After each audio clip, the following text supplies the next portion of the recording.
Mestre Léo Mamura, nós sabemos que milhares de praticantes desta arte tradicional têm se beneficiado do programa MOIA 21 de inteligência marcial. Gostaria que o senhor pudesse exemplificar experiências significativas que eles têm tido a ponto de modificar a sua conduta na vida pessoal e profissional. Bom, essa pergunta é muito importante porque permite que falemos sobre resultados efetivos que nós temos alcançado nesses últimos 8 anos, onde percebemos que essas mudanças efetivas, elas acontecem aos poucos, elas são transformações, mas transformações que vêm com um nível de sustentabilidade que permitem, por exemplo, influências em vários âmbitos da sociedade. Então você sabe muito bem que a nossa atuação não se restringe apenas a uma determinada camada social ou faixa etária. Nós temos pessoas que iniciaram a prática do Wing Chun desde os seus 12 anos de idade e hoje estão com seus 20 e poucos anos e são muitas vezes profissionais respeitados graças à prática do sistema Wing Chun. Puderam principalmente não se beneficiar da questão intelectual apenas, que aprenderam na sua educação formal, mas principalmente com relação ao desenvolvimento humano. Por quê? Porque um profissional, para ele ser um profissional bem-sucedido, não basta ele apenas ser reconhecido e receber, ser valorizado sob o ponto de vista monetário pela sociedade. O profissional, hoje se fala muito de ética, mas mais importante é se compreender aquilo que nós chamamos de humanidade. Quer dizer, como identificar o outro dentro dessa proposta.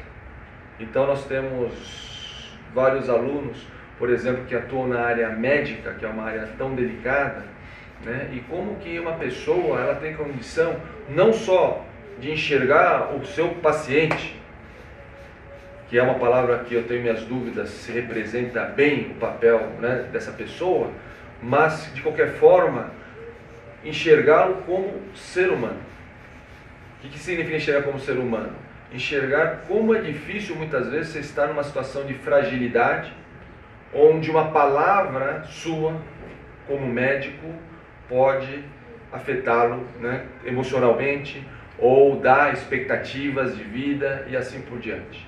O mesmo acontece com nossos membros que são professores, nossos membros que atuam na política, nossos membros que atuam na área jurídica. Nós temos desde desembargadores até advogados, promotores, juízes, enfim, temos vários profissionais que, junto a nós, contribuem e cumprem a sua parcela de responsabilidade junto à sociedade brasileira. Então penso que o nosso trabalho tem sido um trabalho de importância social bem significativo. Claro que espero poder fazer muito mais, não através da minha pessoa, mas através de toda a nossa equipe, através de todos os nossos núcleos, através de toda a que nós chamamos de família Kung Fu, porque eu acho que o mais importante é isso, esse espírito de fraternidade que existe entre as pessoas, esse espírito de família que é tão importante e que vem caracterizando o nosso trabalho. Mestre Léo Mamura, como o senhor mesmo disse, o sistema Wing Chun é um sistema que tem como objetivo promover o desenvolvimento humano. A MOIA Wing Chun tem em seu programa alguma proposta de responsabilidade social para a sociedade no sentido de contribuir para esse desenvolvimento humano? Sim, portanto só que o ponto crucial para esse desenvolvimento humano, ou seja, essa responsabilidade social, está focada no indivíduo. porque através desses indivíduos que são representativos na sociedade, nós podemos multiplicar esses benefícios. E você citou bem a expressão desenvolvimento humano, justamente porque consideramos o desenvolvimento humano aquele desenvolvimento que ocorre não apenas dentro de um indivíduo, mas que através dessa transformação individual ela influencia as demais pessoas que estão em sua volta. Porque humanidade em chinês ela é representada pelo homem e pelo número 2, ou seja, existe o outro incluído na sua concepção de vida e de desenvolvimento, no caso que nós estamos falando. Então, para isso, é muito interessante o seguinte: eu particularmente não acredito em programas que envolvem massas, porque há uma diversidade tão grande de pessoas, onde as pessoas, aquilo acaba ficando não ajustado para ninguém. É quase como se nós tivéssemos um grupo que calçasse número 36 e outro grupo que calçasse número 37, e nós vamos comprar só sapatos do número 35 e 37, e nós só comprássemos o sapato 36, que não vai ficar nem bom nem para um e nem para outro. Eu vejo que muitas vezes esses programas ocorrem nesse sentido. Por isso que nós enfatizamos sempre a personalização. Quer dizer, um trabalho que é voltado para cada um. No início, nós éramos vistos com muita suspeita, porque, afinal de contas, onde está a eficácia se milhões necessitam de se trabalhar uma pessoa? Agora, depois desses quase 20 anos de trabalho, as pessoas começam a perceber a eficácia disso através dos nossos programas, que se expandem não só para o indivíduo, mas também para instituições, onde também nessas instituições atuamos sobre pessoas. Então, todo o trabalho é feito em cima não de grupos, mas de pessoas.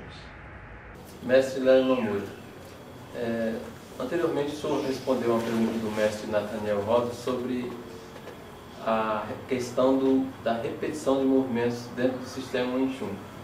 E o mestre Nathaniel indagou o senhor sobre se o Wing Chun se resumiria a simples movimentos ou repetição de movimentos, como nós vemos nas demais artes marciais em que se privilegia o desenvolvimento meramente da técnica.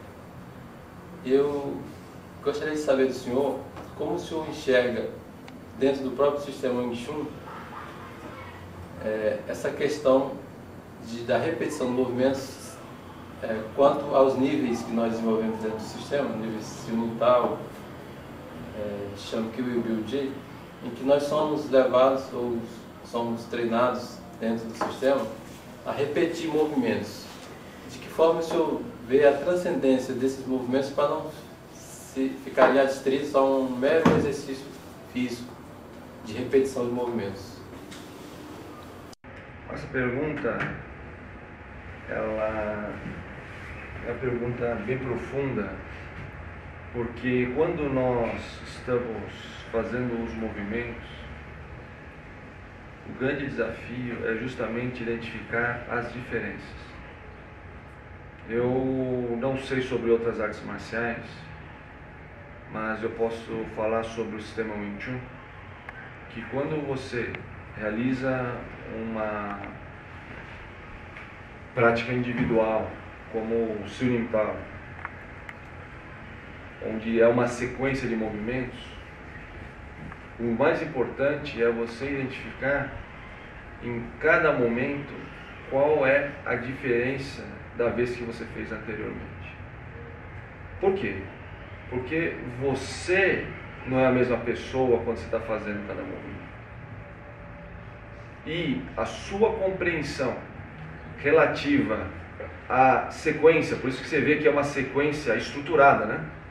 Cada movimento ele é depois do outro. Por quê? Porque assim você tem condições de antecipar a tendência daqueles movimentos. E por isso que você cada vez mais começa a ter mais clareza com relação a cada movimento que você faz. E mais clareza significa o quê? Você está nutrindo a sua inteligência estratégica quando você está realizando aqueles movimentos. Obviamente que se você fizer dentro do nível da repetição, você estará desenvolvendo sua burrice estratégica, né? Que eu acho que não é o caso. Então é muito importante você evitar de cair nessas armadilhas que nos levam à rotina. É a mesma coisa. Por que nós consideramos a rotina aqueles movimentos que você faz repetidamente? Porque é o ciclo da vida, né? O que você faz? Você acorda, você vai fazer sua higiene pessoal, você vai para o seu trabalho, você volta para casa, se alimenta, vai dormir, quer dizer, todo dia parece que é a mesma coisa. Por que parece que é a mesma coisa? Porque você perdeu a capacidade de perceber a diferença de um para outro. Por quê? Porque a sua mente já não mais está sensibilizada com cada situação. Então você observa como isso tem a ver também com o nosso dia a dia. A perspectiva que você tem quando você pratica um Siu-Nim-Tao, que é uma sequência formal, é uma sequência estruturada, e o nosso dia a dia é muito similar. Você observa como que nós temos hoje grandes situações de problema de trabalho, problema de casamento, onde parece que a rotina impera. E isso pode ser retrabalhado a partir do momento que você enxerga com uma nova perspectiva a prática que você realiza dentro do sistema Wing Chun. Ou seja, cada movimento, a cada vez que você faz, deve ser visto numa perspectiva diferente. Então, ficar atento a perceber que aquele movimento que você está fazendo, o mesmo movimento, não é o mesmo anterior, que aparentemente é o mesmo movimento, mas em sua essência ele se transformou. Enxergar essa transformação é o papel do praticante de Wing Chun. É isso que vai sensibilizar a sua percepção, que lamentavelmente as pessoas elas entram no automático, e aí você sabe qual é o resultado. Mestre Momura, a minha pergunta é a seguinte: por que da utilização, no caso do Chang Kyu, de só um chute lateral, e no caso do Loop de Kukwan, por que é feito o movimento só para um lado?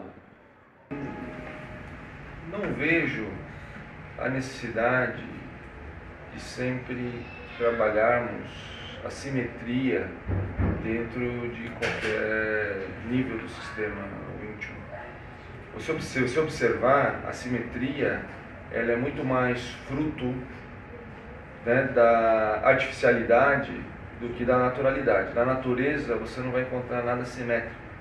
São poucas as coisas da natureza, ou quase nenhuma, né, tem a ver com a simetria. Mesmo o corpo humano, se você dividir numa linha média, você vai ver que o lado esquerdo ele é diferente do lado direito. São semelhantes. São semelhantes, mas não são simétricos. Não são iguais. Então essa necessidade, tudo depende do motivo que você tem para que possa estar dando uma mensagem, e essa mensagem pode ter essa importância de simetria ou não. Então quando você vê, né, no Chang Kyu a pessoa chutando com apenas um lado, muitas vezes existe uma indicação muito mais importante do que simplesmente uma complementação contra a perna. Daí que eu estava falando como é fundamental a disposição dos movimentos.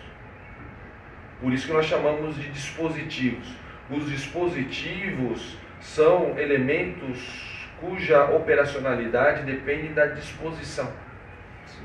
Então, daí a importância, então, de percebermos que a simetria, ela não é necessária quando nós falamos de sistema Wing Chun. Quer dizer, há situações onde é importante você privilegiar um dos lados e ignorar o outro lado, né? Então, e há várias situações que você citou, essas duas situações em particular, né? O Chang Kyu e o Lupin Punkuan, elas são bem emblemáticas dentro do sistema. Mestre Léo Mamura, é possível mudar um padrão de comportamento a partir pela prática da Wing Chun? O padrão de comportamento, mais do que muita gente pensa, não é fruto do indivíduo, é fruto das relações que esse indivíduo tem com o seu meio. Então, muitas vezes aquilo que parece intrínseco à pessoa não é tão intrínseco assim. Então, quando você transforma a ambiência que está em volta dessa pessoa, então a relação dessa pessoa com o meio mundo, e mudando a relação dessa pessoa, dessa relação dessa pessoa com o meio, então você tem uma transformação.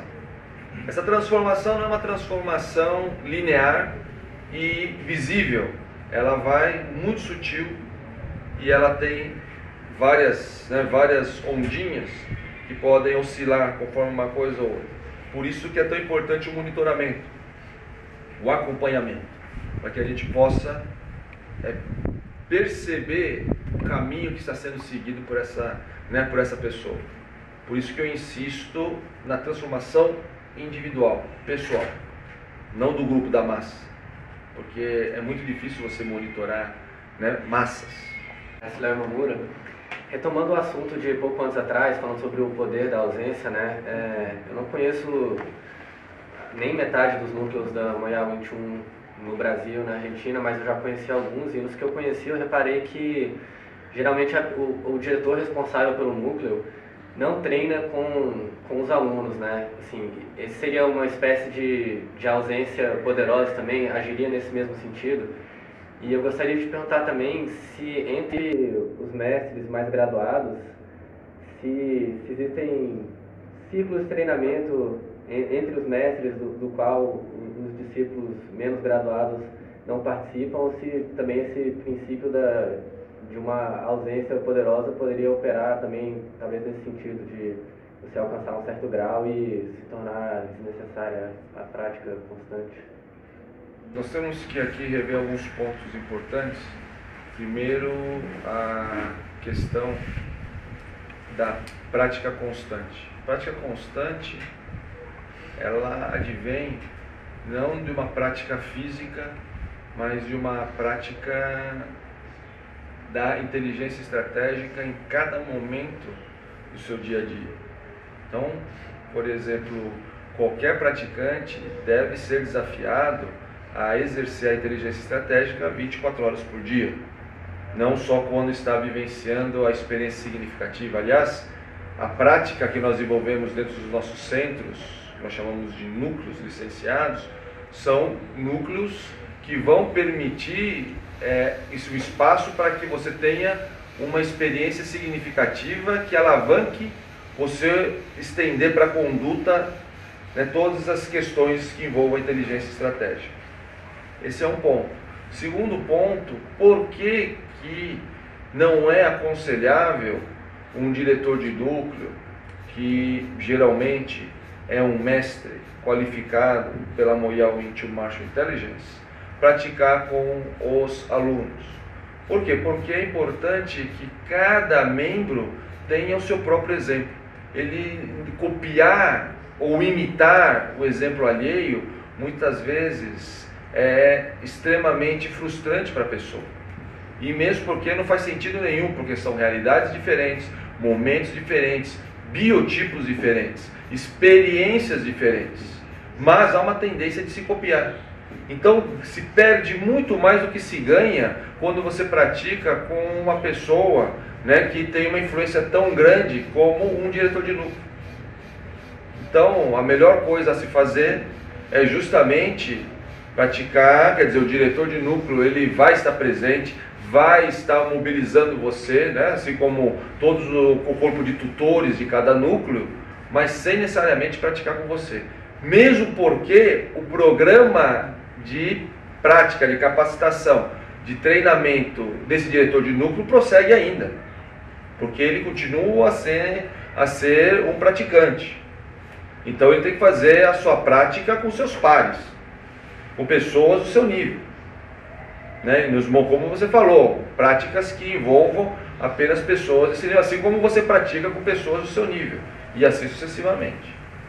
Tá? Então, agora, quando há uma deturpação, essa pessoa, se ela pratica com você, o que acontece? Não existe o benefício para você. Né? Por quê? Porque ele vai praticar com você, ele vai antecipar todas as suas ações, você não vai perceber absolutamente nada, porque tudo corre muito rápido, né? Então aquilo não é para o seu benefício. Nós temos que lembrar que a existência do núcleo é para o benefício dos praticantes daquele núcleo. Por exemplo, no núcleo Brasília, o diretor Nathaniel Rosa, ele não pertence ao núcleo Brasília, ele pertence a um outro núcleo São Paulo. Então é lá que ele tem que praticar. Né? E com pessoas qualificadas para que ele possa praticar. Certo. Essa que é a diferença. Né? Porque senão a deturpação começa aí. Por isso que é tão importante que o núcleo seja licenciado. Porque a partir do momento que esse núcleo ele existe por si mesmo, a pessoa não tem com quem praticar, não tem como evoluir. E assim por diante. Mas eles poderiam encaixar nesse mesmo princípio de uma lacuna que gera alguma coisa que pode ser preenchida, né? Sempre essa lacuna gera. Por isso que essa lacuna tem que ser estratégica e não uma lacuna por carência, né? É muito importante isso. Essa lacuna é proposital, né? Então não é uma lacuna porque está faltando, então fica assim mesmo. Medida e monitorada, né? Medida e monitorada. Mais monitorado que medida, né? Porque medir desenvolvimento humano é difícil. Considerando que o senhor, né, não morava nos Estados Unidos durante a prática com o grão-mestre Moyá, qual que era a frequência, qual que era o intervalo de tempo que o senhor passava lá com ele, que o senhor praticava nos Estados Unidos? É o que eu sempre tive muita curiosidade. Né? Variava muito, né? Porque eu tinha família aqui no Brasil, né? Tinha escola aqui no Brasil, na questão do primeiro ano, depois sempre tive escolas aqui no Brasil, e sempre contei muito com a ajuda das pessoas. Né? Então, o tempo que eu ficava lá variava muito e no começo eu ficava mais tempo com menos frequência, depois eu ficava com menos frequência mais tempo. Né? Quer dizer, eu ia com mais vezes e ficava menos tempo. Né? Então, variava, já teve ano que eu fiquei quase metade, né? Então variava muito de momento para momento. Lá, né, a minha rotina era uma rotina muito, né, tinha uma rotina típica minha lá, era nos primeiros 2 anos eu dormi no Mocum, dormi no núcleo, e depois do 3º ano eu fui dormir na casa do meu mestre. Então eu dormia lá, né? Ele morava numa casa muito pequena, nessa época ainda, e eu dormia no sofá da sala, né? E esperava ele dormir primeiro, para depois eu dormir, e acordava antes dele, para preparar chá, essas coisas todas. Né? Então eu passava aí, depois nós íamos todos para Chinatown. Nessa época ele morava no Brooklyn. Então aí nós íamos para Chinatown juntos, passávamos o dia inteiro juntos. Aí depois, à noite, nós voltávamos, né? Eu ia dirigindo para ele, né? E assim por diante. Então essa era uma rotina, né, que eu tinha durante o dia. Então eu passava literalmente quase que o dia inteiro com ele. Né? Desde o momento que estava no núcleo, desde o momento que estava em casa, tinha que esperar ele dormir para preparar, porque eu dormia no sofá, não é? Então todo mundo tinha televisão e tal, tinha que esperar todo mundo dormir para depois montar a minha cama, tudo mais. Ele tinha um aquário, né? Dormia do lado do aquário, né? Na sala, né? E às vezes que o senhor ia com mais frequência e menos tempo? Chegava, o tempo era o quê? De um mês, alguns meses? Alguns meses. Né? Sempre era alguns meses. Só a primeira vez que eu fiquei um mês, depois eu fiquei mais. Nossa. Esse grão-mestre Moyá teve que mudar a rotina dele alguma vez para receber o senhor? Não, ele nunca fez isso, e sou muito grato a ele por não ter feito isso, porque assim eu pude conviver com a rotina dele. Então, a vida que eu levava com ele era a vida que ele efetivamente levava. Ele era um artista, né? Ele era um pai de família, ele era uma pessoa proeminente na comunidade chinesa de Nova York. Ele, né, tem a época que ele tinha uma loja, então nós abríamos a loja para ele, né? Prestava um respeito para o Cancún, né? Antes de abrir a loja, aquela coisa toda. Depois nós fechávamos a loja. Então foram vários momentos da vida dele que a gente pôde acompanhar, né? E em nenhum momento ele tirou férias, então eu sempre se acompanhava. Se ele ia viajar com a família, eu ia junto, né? Como, né, o filho dele, né? Porque muitas vezes ele nunca teve, ele tinha duas filhas e um filho. E nunca essas pessoas, os três estavam juntos, né? Porque a filha sempre ela foi para Boston estudar, né? Ela estudou em Harvard, então era uma universidade que fica em Massachusetts, que é outro estado. E depois ela foi morar em Boston. E a outra filha foi estudar também em Boston, na Boston University, e também ficou por lá. Então, vira e mexe, né? O único filho estudava em Nova York. Então, sempre, né, eu tinha espaço para que eu pudesse ficar, né, com eles, né? Nessa época, no começo, quando ele tinha um carro muito grande, era um carro LTD, né, enorme, sabe, um carro muito grande, cabia um monte de gente lá dentro, né? Então era um carro muito confortável. Então a gente sempre, eu viajava junto, saía junto à noite, né? Sabe, aquelas situações de família muito comuns, né? Então era bacana porque eu pude acompanhar o que é a rotina de um mestre de Wing Chun. O que é que o mestre de Wing Chun, como é que ele vivia, né? E aí eu vi que ele vivia como um ser humano comum, né? Que não tinha nada daquelas coisas que a gente via nos filmes e tudo mais, né? Então para mim foi muito importante nesse sentido. Porque se ele tivesse uma rotina especial para mim, toda vez que eu fosse lá, isso, né, impediria de eu poder perceber como é que ele vivia efetivamente. Obviamente que isso também não fazia muito sentido, porque como tinha muita gente que visitava ele, se ele tivesse que parar para cada um, né, ficaria muito complicado, né? Mas é óbvio também que depois dos anos, ao longo dos anos, foram 14 anos de convivência, né? A minha presença começou a ficar, né, significativa para eles, né? Ser significativa. Mesmo assim, ele nunca mudou nenhum tipo, né, de rotina. A única vez que eu lembro que eu posso dizer que foi alguma coisa parecida foi quando ele estava de mudança, né? Ele mudou depois para uma casa muito boa no Queens, né, que é uma outra ilha, você sabe bem, porque você conhece os Estados Unidos. Lá ele esperou eu chegar para fazer a mudança, porque lá nos Estados Unidos a gente vem que faz a mudança, né? A gente aluga um caminhão e faz a mudança, né? Então ele me esperou para que a gente fizesse, né, eu ajudasse na mudança. A única coisa que eu lembro que ele falou assim, vou esperar um pouquinho pro, né, Léo chegar para poder fazer a coisa. E o senhor desde o início dormia na casa do grão-mestre Moya? Não. Os primeiros 2 anos eu dormia no né? Depois do terceiro ano que eu fui convidado, né? Primeiro ano eu fui na casa, não fui nenhuma vez na casa dele. Ele nunca me convidou. Segundo ano ele me convidou para ir na casa dele no dia do meu discipulado. Foi a primeira vez que eu fui na casa dele. Aí terceiro ano eu fui lá, né, e fui dormir na casa dele. Só por curiosidade, né? Eu li um artigo do senhor fomenta que aprendeu Ryuji numa ocasião na casa de grão-mestre. Foi essa a primeira vez? Isso, exatamente. Foi mesmo.